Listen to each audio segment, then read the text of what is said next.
여러분 최근에 잔치집에 가보신 적이 있습니까? 잔치집이라고 하면 종류가 참 많이 있습니다. 생일잔치, 환갑잔치, 돌잔치, 결혼잔치 이런 종류가 참 많이 있습니다. 이 잔치를 영어로 하면 파티라고 말할 수가 있겠죠. 그러면 잔치의 종류는 더 많아집니다. 크리스마스 파티, 땡스기빙 파티, 또 얼마 전에 있었던 발렌타인스 데이 파티 이런 파티들 굉장히 많죠. 그리고 또 심지어 집들이 파티, 종강 파티 이런 종류의 파티들이 참으로 많이 있습니다. 자, 이처럼 파티나 잔치라는 것은 즐거운 일을 위해서 즐거운 일이 있을 때에 좋은 일이 있을 때에 사람들이 모여서 그것을 축하하는 모임이라고 말할 수가 있습니다. 예수님께서는 오늘 본문에 보니까 베다니의 한 잔치집에 가셨습니다. 요한복음에는 이 잔치집의 주인의 이름이 나타나지 않지만은 마태복음과 마가복음에 보면 이 잔치집이 베다니 문둥이 집이다 이렇게 기록을 하고 있습니다. 그러나 추측컨대 이 시몬이 지금 현재도 문둥이라는 말은 아닌 것 같고요. 예수님께서 이전에 이 시몬의 문둥병을 고쳐주신 적이 있고 그래서 이 베다니에 오셨을 때 이 시몬이 그것에 감사하는 마음으로 예수님을 집으로 초대를 해서 잔치를 베풀었던 것 같습니다. 사실 잔치라는 말이 이 헬라어로는 그냥 저녁 식사라는 뜻입니다. 그런데 이 베다니 동네에 같이 살고 있던 이웃이었던 이 마르다와 마리아와 나사로까지 이렇게 초대를 해서 이 잔치를 저녁 식사를 제공한 것을 보면 보통 그냥 평범한 저녁 식사는 아니었던 것 같습니다.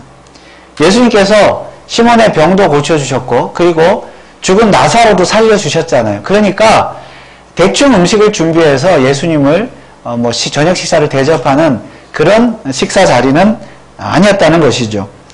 마르다조차 이 집에 와서 시몬의 집에 와서 지금 저녁 식사를 준비하고 있지 않았습니까?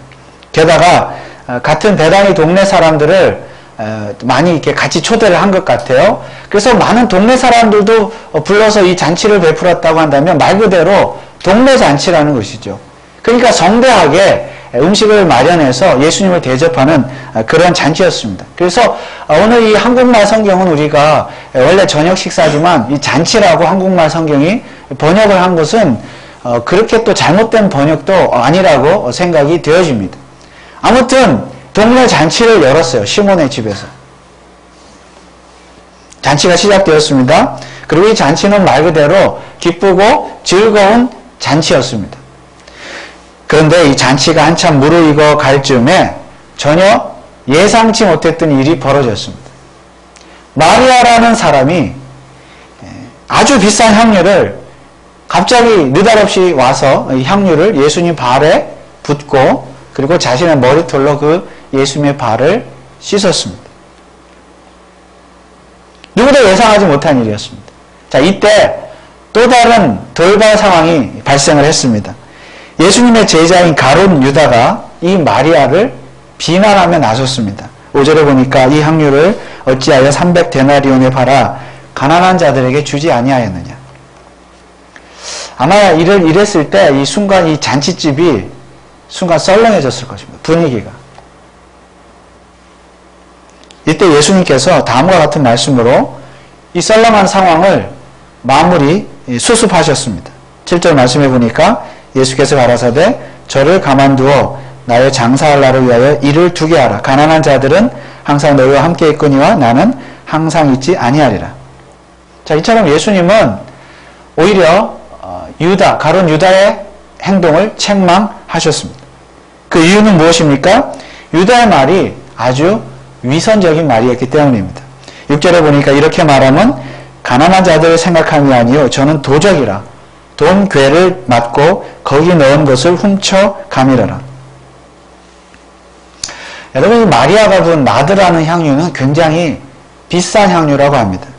인도산 식물인데요. 그 나드라고 하는 식물, 그 뿌리에서 얻어지는 그 휘발성이 강한 향유인데 가격이 너무 비싸서 아주 지체가 높은 사람들, 왕 같은 사람들한테 바쳐진 그런 선물이었다고 합니다. 오늘 본문에 보니까 마리아가 예수님께 부은 이 향유의 양이 한 근이라고 했는데 이 한 근은 약 400g 정도 되는 양이라고 합니다. 그러니까 그런데 이 값이 무려 300데나리온이나 되는 값이라 그랬습니다. 300데나리온은 오늘날로 하면은 한 사람의 1년치 연봉에 해당되는 그런 금액입니다. 굉장히 비싼 향유이지요. 그래서 이 향유를 예수님의 발에다 그냥 갖다가 부어버리니까 그 비싼 것을 그렇게 허비했다고 비난했던 유다의 말이 결코 사실 어떻게 보면 틀린 말도 아닙니다. 자, 마리아는 어째서 이런 향유를 가지고 있게 되었을까요? 어떤 학자들은 결혼 지참금으로 받은 것이다. 그리고 가지고 있다가 예수님께 부었다. 그리고 또 일전에 자신의 그 죽은 나사로를 예수님이 살려주셨잖아요. 그때 이제 죽었을 때 나사로가 죽었을 때 그 시신에다가 발랐던 향유가 바로 아마 이 향유였을 것이다. 그때 좀 쓰고 남은 것이다. 남은 것을 예수님 발에 갖다 부었을 것이다. 이렇게 이제 추측을 하기도 합니다. 그렇다면 죽었던 나사로에게 시신에게 발랐던 향유까지 다 합치면 더 많은 양의 향유를 가지고 있었겠죠. 그러면 더 비싼 향유를 가지고 있었을 것입니다. 자, 그러면 마리아는 정말로 이 비싼 향유를 허비한 것입니까? 정말로 가룟 유다의 말처럼 이것을 팔아서 가난한 자들에게 주었어야 했던 것입니까? 사실은 가룟 유다는 가난한 사람들을 위하는 말 같지만 그는 벌써 마음속으로 돈 계산을 하고 있었습니다. 마리아가 그 비싼 향유를 그런 식으로 허비할 것이 아니라 차라리 예수님께 향유를 붓지 말고 병째로 향유를 갖다 바쳤으면 더 좋았을 것이라는 말씀입니다. 왜냐하면 예수님께 향유를 바치면 가난한 사람들을 위해서 이렇게 사용한다고 한다면 결국 그 향유를 팔아야 되잖아요. 자, 이것을 팔아야 되는 일은 누구의 몫일까요? 그리고 그것을 팔았을 때 돈이 생겼을 때 그 돈을 관리하는 사람은 누구입니까? 어차피 회계를 맡은 유다 자신이기 때문입니다. 그렇잖아요. 자, 그런 생각을 하고 있는 거예요, 지금 유다는. 자, 그래서 그것을 팔아서 돈이 생기면 자기가 회계니까 관리하고 있을 때 설령 뭐 그것을 가난한 자들에게 줄 때는 주더라도 관리하고 있을 때에 아무도 몰래 슬쩍 그 중에 돈 중에서 얼마를 빼돌리는 것은 일도 아니었습니다. 지금까지 가룟 유다가 그런 식으로 해서 빼돌린 돈이 꽤 됐을 거예요.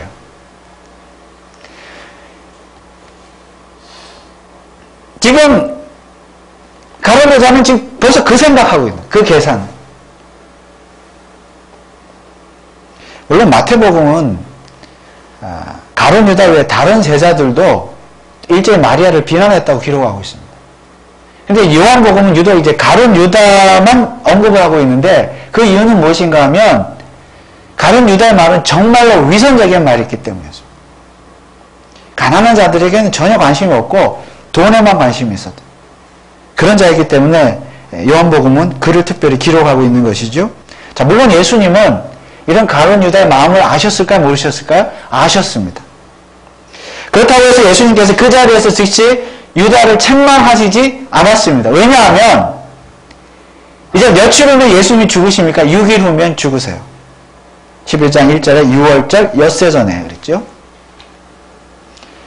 이제 며칠 있으면 예수님이 잡히시고 십자가에서 죽게 될 것입니다. 그때가 되면 이 가룟 유다의 위선적인 행동, 생각, 마음이 만천하에 드러날 것이기 때문입니다. 그렇기 때문에 지금은 예수님 아무 말씀도 하지 않으셨습니다. 자, 그러면 우리가 오늘 본문을 통해서 깨달아야 할 것은 무엇입니까? 바로 마리아, 향유를 부었던 마리아의 마음의 동기입니다. 여러분, 마리아는 왜 지금 예수님의 발에 비싼 향유를 갖다 부었습니까? 예수님의 발을 씻었습니까? 오늘 우리가 마리아의 태도를 통해서 배워야 할 것은 무엇입니까? 오늘 우리도 예수님께 무엇이든지 바쳐야 된다? 이것입니까? 바치려면, 기왕에 바치려면 예수님께 싼 것 바치지 말고 비싼 것 바쳐야 된다. 뭐 이런 것이 오늘 말씀의 주제일까요? 그리고 구제보다 더 중요한 것은 예수님께 바치는 것이다. 이런 것이 오늘 말씀의 주제일까요? 물론 그렇다고 해서 유다의 말 자체가 전혀 틀린 것은 아닙니다. 구제라는 것은 필요한 일이죠. 우리 그리스도인들은 마땅히 구제를 해야 합니다. 그러나 오늘 본문이 말하는 것은 구제보다 더 중요한 일이 있는데 그것은 곧 예수님께 헌신하는 것입니다. 즉 진정한 구제라는 것도 예수님께 먼저 헌신했을 때 구제할 수 있다는 것입니다. 물론 예수님께 대한 헌신 없이도 구제할 수 있습니다. 그러나 그렇게 되면 우리는 누가 되는 것입니까? 바로 가룟 유다가 되는 것입니다. 가룟 유다도 구제를 외쳤습니다. 그러나 그는 예수님에 대한 헌신 없는 구제를 외친 거예요. 그래서 위선자였던 것입니다. 그리고 그 위선의 결과가 무엇입니까? 그는 도적이 되었고 나중에는 예수님을 팔아넘기는 배신자가 되었던 것입니다. 오늘 우리 그리스도인들이 예수님께 먼저 헌신하고 예수님께 먼저 희생하지 않고 구제를 외치고 구제를 해야 된다, 봉사를 해야 된다 이렇게 하는 사람이 있다면 그 사람 역시 위선자가 되는 것입니다. 교회도 마찬가지입니다. 예수님에 대한 진정한 헌신 없이 구제만 외치는 교회는 위선적인 교회입니다. 물론 세상은 그 위선을 모릅니다. 왜냐하면 구제는 좋은 것이기 때문입니다. 구제는 좋은 것이에요. 돈을 싫어하는 사람은 없습니다. 구제 자체는 좋은 것이기 때문에 세상은 구제를 좋아해요. 그러나 교회가 예수님께 대한 헌신 없이 구제만 하고 사회봉사만 하고 외적인 어떤 것만 한다면 그것은 예수님 앞에서는 위선이 되는 것입니다. 교회는 결코 구제기관이 아닙니다. 그러나 교회가 정말 예수님께 진정으로 헌신하는 그런 제자들이 모여있는 교회라고 한다면 구제를 하지 않을 수가 없다는 말씀입니다.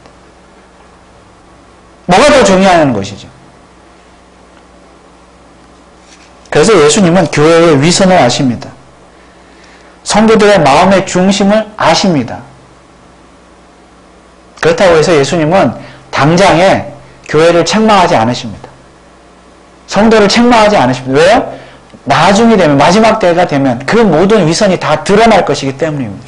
그때 우리 주님께서 그 위선을 심판하실 것입니다. 그렇다면 정말 궁금한 것이 있습니다. 여러분, 정말로 그러면 예수님께 헌신한다는 것은 무엇입니까? 무엇이 헌신입니까?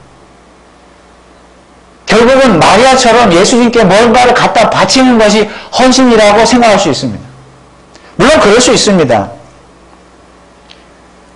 예수님께 뭔가 바칠 수 있습니다.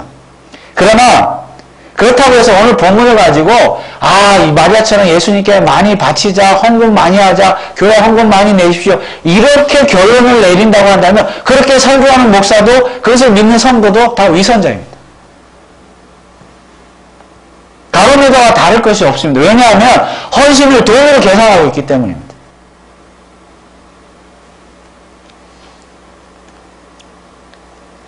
그러나 정말로 중요한 것은 마리아의 변화입니다. 그가 변했어요. 그가 변했던 결정적인 원인은, 계기는 뭐냐면 자기의 오라비 나사로의 부활이었습니다. 자기 오라비 나사로의 부활을 보고 부활을 믿게 되었고 그 부활을 통하여 마리아 자신의 인생이, 가치관이 변화되었습니다. 세상을 바라보는 가치관이 달라졌습니다. 왜냐하면 부활 때문입니다. 즉 마리아는 눈에 보이는 물질이란 인간의 생명과 죽음 앞에서는 아무 가치가 없다는 것을 깨달았습니다. 그래서 그녀에게는 결혼 지참으로 받았던 향유도 300데나리온이라고 하는 그런 가치도, 돈의 가치도 별로 의미가 없었습니다. 왜냐하면 그런 모든 것들은 인간의 삶과 죽음 앞에서, 생명 앞에서는 아무것도 아니었기 때문입니다. 생명의 가치보다 여러분 더 소중한 것이 있습니까? 마리아는 예수님이 바로 자신의 오라비를 죽음에서 생명으로 인도하셨을 때에 자신의 언니 마르다에게 하셨던 말씀, 저 요한복음 11장 25절에서 26절 말씀인데요. 이 말씀을 그때 오라비가 살았을 때, 부활했을 때, 그때 예수님 말씀을 믿게 되었습니다. 그때 예수님 하신 말씀이 무엇입니까? 예수께서 가라사대 나는 부활이요 생명이니 나를 믿는 자는 죽어도 살겠고 무릇 살아서 나를 믿는 자는 영원히 죽지 아니하리니 이것을 내가 믿느냐? 나사로는 죽었다가 살아났지만 마리아는 죽지 않고도 살아서 이 말씀을 믿고 영생을 소유하게 된 줄 믿으시기 바랍니다. 죽지 않고 살아서 예수를 믿어 영원히 죽지 않는 자가 되었어요. 영원한 생명을 얻었습니다. 이것이 바로 마리아가 그 비싼 향유를 예수님 앞에 부을 수 있던 이유였습니다. 영원한 생명 앞에서는 눈에 보이는 물질, 눈에 보이는 것들 아무 의미가 없다는 것이죠.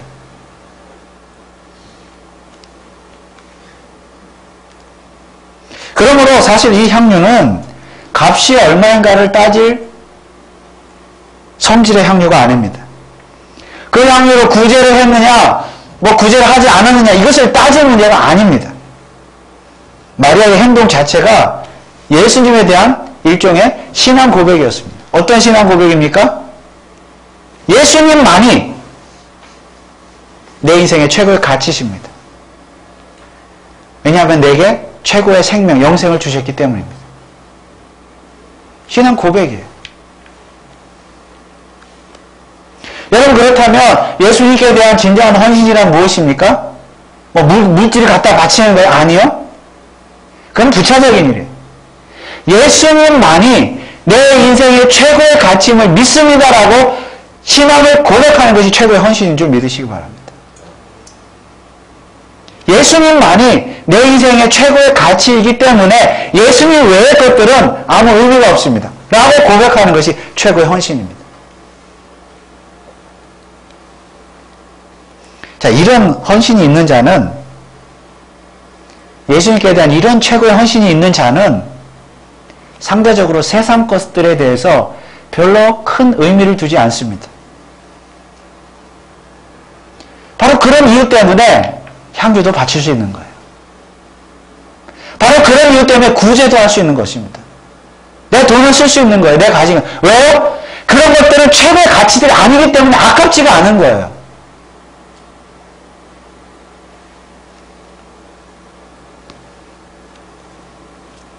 그러므로 헌금이든 구제든 그것의 가치는 양에 있는 것이 아니라 질에 있습니다. 예수님께서 정말로 나를 죽음에서 생명으로 옮겨주셨다.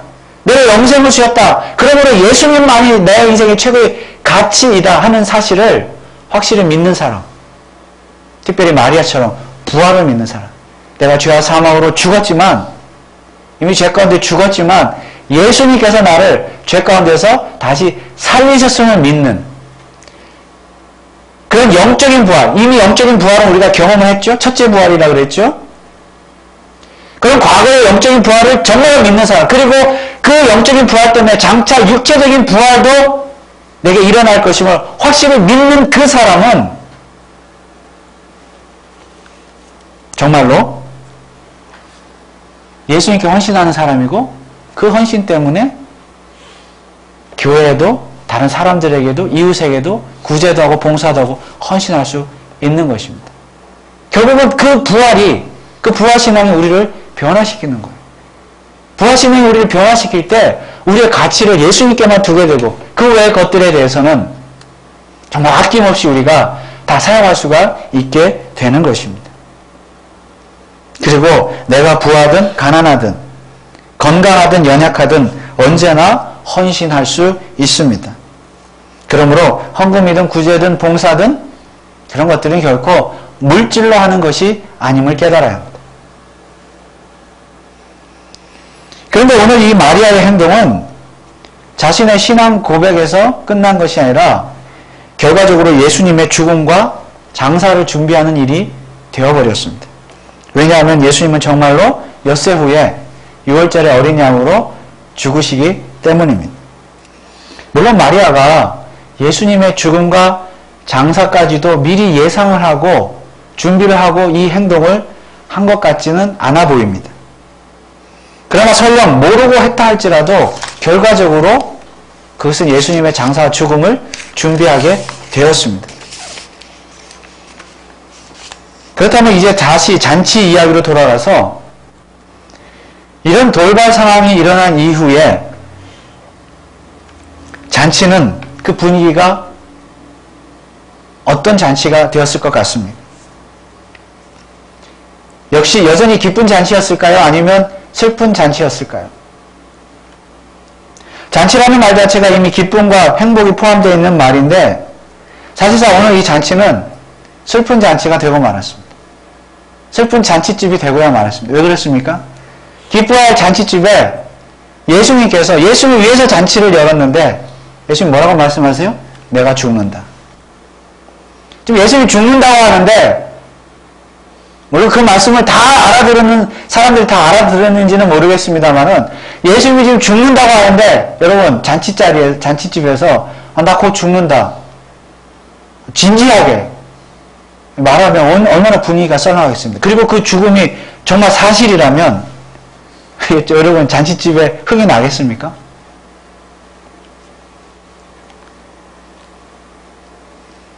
이 마리아 행동으로 말미암아 결과적으로 예수님의 죽음과 장사함이 드러나는 그런 슬픈 잔치집이 되어버렸습니다.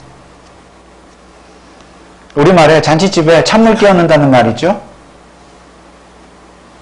이날 시몬의 잔치집 분위기는 그야말로 잔치집에 찬물을 끼얹는 분위기가 되어버렸습니다. 자, 이 모든 것이 누구 때문입니까? 마리아 때문입니다. 마리아가 애초에 향유만 갖다 붓지 않았어도 예수님 발에 이런 일은 일어나지 않았습니다. 정말 향유를 붓는 것이 찬물을 끼얹는 일이 되어버렸어요. 마리아만 아니었어도 기쁜 잔치로 끝났을 것입니다. 자, 그렇다고 해서 마리아가 처음부터 잔치를 망치려고 계획하고 향유를 뿌렸습니까? 그렇지는 않아요. 예수님의 죽음과 장사를 미리 생각하고 그렇게 한 것도 아닙니다. 자, 그러나 그럼에도 불구하고 우리가 잊지 말아야 할 것은 마리아는 예수님의 마음을 헤아렸다는 것입니다. 평소에 예수님의 말씀을 통하여 예수님께서 말씀하시는 그 말씀 속에서 무엇인가를 깨달았다는 것입니다. 그래서 아무 생각 없이 향유를 부은 것은 아니라는 말씀입니다.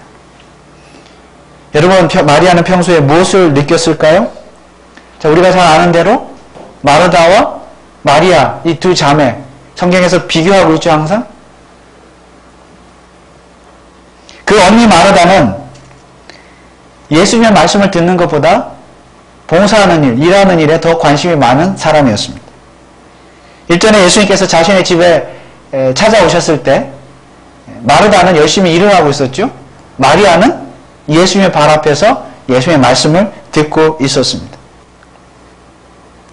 마르다는 식사 준비를 하고 있었어요. 예수님을 위해서. 여러분, 물론 예수님을 위해서 식사 준비하는 거, 봉사하는 거 중요한 일입니다. 교회에서도 식사 준비하고 봉사하는 거 중요한 일입니다. 그것이 안 중요하다는 말씀이 아니에요. 필요한 일입니다. 그런데요, 결과적으로 예수님의 마음을 정말로 잘 헤아렸던 사람은 예수님의 말씀을 평소에 잘 들었던 마리아였습니다.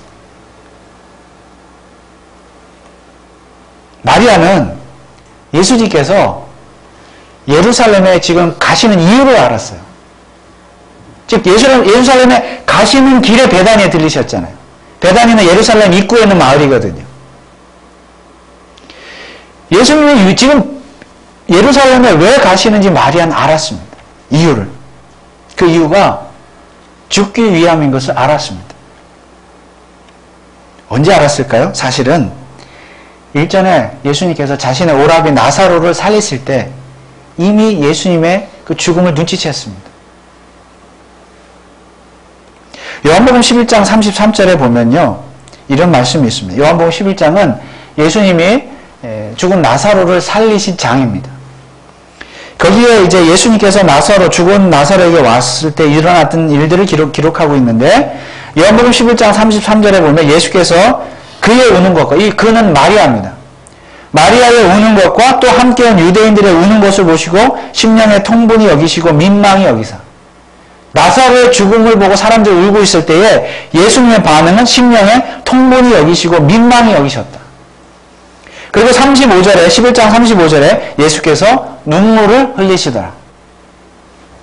그리고 11장 38절에 보면 다시 이에 예수께서 다시 속으로 통분이 여기시며 무덤에 가시니 무덤이 구리라 돌로 막았거늘. 예수님께서 통분이 여기시고 우셨다 그랬습니다. 여기 통분이라는 말은 밖으로 화를 드러낸다는 뜻입니다. 그러나 가만히 보면 예수님 밖으로 화를 드러내시지 않고 속으로 통분하셨다 그랬어요. 속으로 울분을 토하신 거예요. 그리고 우셨습니다. 여러분, 예수님은 왜 이때 통분하시고 우셨을까요? 단지 나사로의 죽음이 슬퍼서 우셨을까요? 그렇지 않습니다. 예수님은 나사로의 죽음이 슬퍼서 우신 것이 아니에요. 물론 인간적으로 그것도 있지만은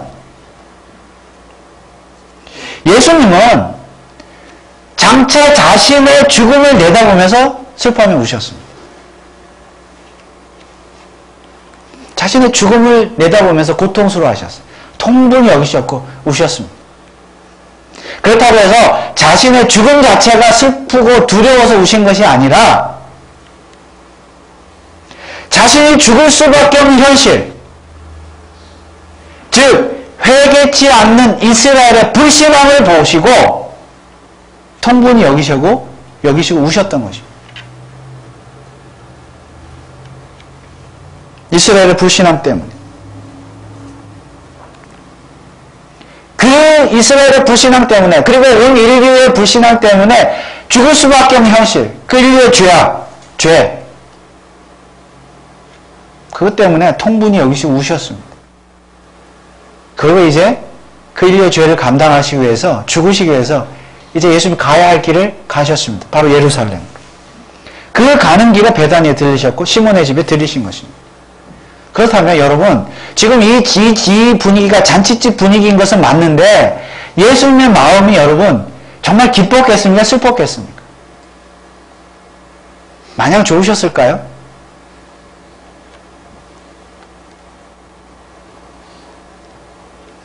마리아는 바로 이 예수님의 마음을 헤아렸습니다. 그리고 많은 사람들이 예수님의 표정을 보고도 믿지 않고 죽으려고 했잖아요. 마리아도 알고 있었거든요. 여기 뒤에 보면 오늘 12장에 보면은 나사로도 죽이려고 했잖아요. 유대인들이. 예수님은 물론.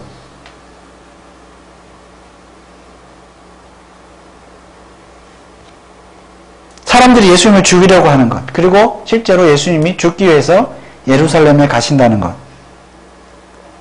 마리아는 알았습니다. 그래서 예수님께서 이번에 베다니아에 오신 것, 어쩌면 마지막 방문일지도 모른다. 예수님이 예루살렘을 가시면 다시는 예수님을 볼 수 없을지도 모른다는 마음이 마리아에게 있었습니다. 그리고 그 예수님의 마음까지도 알았습니다. 그래서 예수님께 자신의 신앙을, 자신의 믿음을 고백할 기회가 더 이상은 없을 것 같으니까 지금 해야겠다. 그래서 자신의 신앙을, 믿음을 예수님 앞에 고백한 것입니다. 어떻게? 향유를 부음으로. 그래서 마리아는 지체하지 않고 자신의 향유를 아낌없이 예수님을 위해서 사용할 수 있었습니다. 그리고 처음부터 그런 의도로 한 것은 아니지만 결과적으로 예수님의 죽음과 장사를 준비하는 행동이 되어버렸습니다.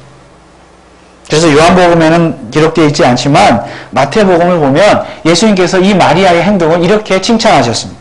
마태복음 26장 13절에 보면 내가 진실로 너에게 이르노니 온 천하에 어디서든지 이 복음이 전파되는 곳에는 이 여자의 행한 일도 말하여 저를 기념하리라 하시니라.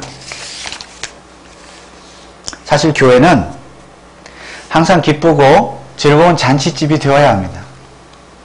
성도들이 모였을 때, 우리 교인들이 모였을 때 항상 기쁘고 잔치집 분위기가 되지 않겠습니까? 우리 교회도 늘 모이면 인상 쓰고 초상집 분위기인 교회 누가 좋아하겠습니까? 그리고 우리가 모여서 행하는 모든 일들, 교회 예배나 구제든지 봉사든지 섬김이든지 친교든지 우리가 행하는 모든 일들이 늘 잔치집 분위기가 되어야 될 것입니다. 늘 기쁘고 감사하는 마음으로 그렇게 행해야 될 것입니다. 사실 잔치를 준비한 시몬도, 잔치 음식을 함께 도와준 마르다도, 그리고 그 잔치집에 함께 동참한 동네 사람들도 다 귀한 사람들입니다. 왜냐하면 그 잔치집의 분위기를 다 기쁘고 즐겁게 만들어준 사람들이기 때문입니다. 그런데요, 우리는 때로는 마리아처럼 기쁜 잔치집이 슬픈 잔치집이 되도록 할 수도 있어야 합니다. 그렇다고 해서 교회가 잔치집 분위기일 때 어떤 일들을 행할 때 일부러 찬물을 끼얹어가지고 열심히 봉사하고 일하는 다른 성도들을, 교인들을 상처받게 하고 사기를 떨어뜨리고 분위기를 썰렁하게 하라, 그런 의미가 아닙니다. 그렇게 하시면 안 되죠. 교회는 꼭 근데 그런 사람들이 있어요. 그렇게 하면 안 되죠. 우리는 교회 모든 일에 협력하면서 잔치집 분위기를 만들어야 됩니다. 그래야 누가 새로운 사람이 오더라도, 새신자가 오더라도 이 교회는 정말 분위기 좋다, 그렇게 말하지 않겠습니까? 그런데 우리가 어떤 일을 행하든지 중요한 것은 이 일이 누구를 위한 일인가를 먼저 생각해야 합니다. 다시 말하면 이 일을 바라보시는 예수님의 마음이 어떤지를 헤아릴 줄 알아요. 우리는 예수님의 마음과는 상관없이 교회 다닐 수 있습니다. 우리는 예수님의 마음과는 상관없이 신앙생활을 할 수 있고요. 얼마든지 봉사도 할 수 있고 구제도 할 수 있습니다. 그러면 그렇게 할 수 있지만 그럴 때 그러면 우리는 누가 되는 것입니까? 가룟 유다가 되는 거죠.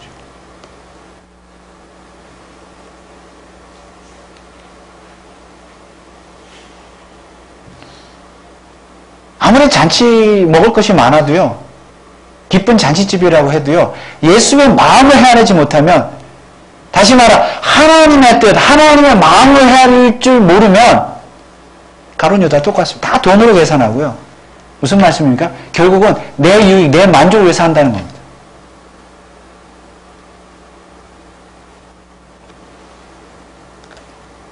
결국은 교회생활, 신앙생활이요, 하나님의 영광, 하나님의 만족이 아니라 내 만족, 내 기쁨이에요. 그래서 내게 만족이고 내가 기쁘지 않으면, 내가 조금 서운한 게 있으면 I don't care. 그야말로 찬물 끼얹는 거죠. 잔치집에.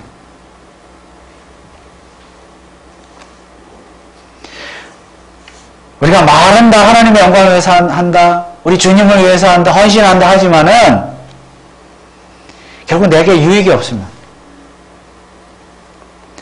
아니 내가 조금이라도 손해가 되면 다 발뺌니다. 그야말로 잔치집에 찬물을 끼얹어서 교회가 슬픈 잔치집이 되게 만들어버립니다.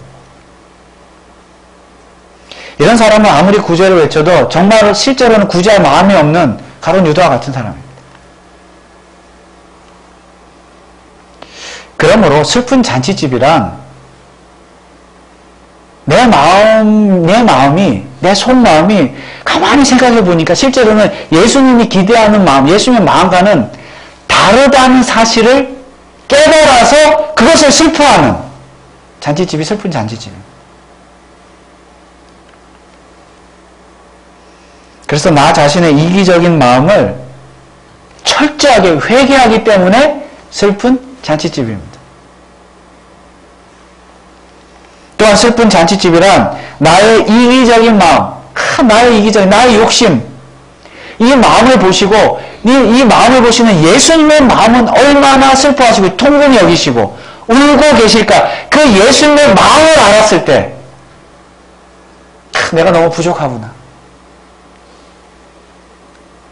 너무 하나님 앞에, 예수님 앞에 죄송하구나. 그래서 슬퍼할 수밖에 없는 잔치집이 슬픈 잔치집입니다. 잔치 자체는 기뻐야 되죠. 즐거워야 되죠. 그러나 그 내면 속에 우리가 늘 예수님의 마음, 하나님의 마음을 헤아릴 줄 알아야 합니다. 앞으로 하나님께서 우리 교회에 많은 복을 주셔서 우리 교회가 더 많은 일들을 감당하게 될 줄로 믿습니다. 그것이 큰 일이든 작은 일이든 우리가 어떤 일들을 감당하든지 간에 우리 교회는 늘 잔치집, 즐거운 기쁜 잔치집이 되어야 할 줄 믿습니다. 그러나 동시에 우리 교회는 늘 슬픈 잔치집이 되어야 합니다. 왜냐하면 우리의 마음이라는 것은 항상 예수님의 마음과 다르기 때문에, 그걸 깨달아야 되기 때문에. 그것을 깨달으면요, 이것이 정말 하나님이 기뻐하시는가? 예수님이 기뻐하시는가? 내 행동 하나, 내 생각 하나하나에 늘 신경을 쓰게 되면서 하나님의 뜻에 맞도록 모든 일이든지 행하게 되는 것이죠. 그렇게 되면 그야말로 우리 교회는 날마다 기쁜 즐거운 잔치집이 될 줄 믿습니다. 그러므로 우리 교회가 진정 기쁜 잔치집이면서 동시에 슬픈 잔치집, 그러면서 슬픈 잔치집이면서도 결과적으로는 기쁜 잔치집이 될 수 있기를 주님의 이름으로 축원을 드립니다. 기도하겠습니다. 하나님 아버지, 은혜를 감사합니다. 진정한 예수님께 대한 헌신은 예수님만이 우리 인생의 최고의 가치임을 믿고 예수님께 헌신하고 또 예수님의 마음을 헤아리는 것인 줄 믿습니다. 정말 예수님의 마음을 잘 헤아려서 우리끼리만의 기쁜 잔치가 아니라 우리를 향하신 예수님의 마음이 무엇인지, 하나님의 뜻이 무엇인지를 잘 헤아리는, 그래서 나의 잘못과 죄를 늘 회개하는 그런 슬픈 잔치집이 되는 기쁜 잔치집이 되게 하여 주옵소서. 감사를 드리오며 거룩하신 예수 그리스도의 이름으로 기도합나이다. 아멘.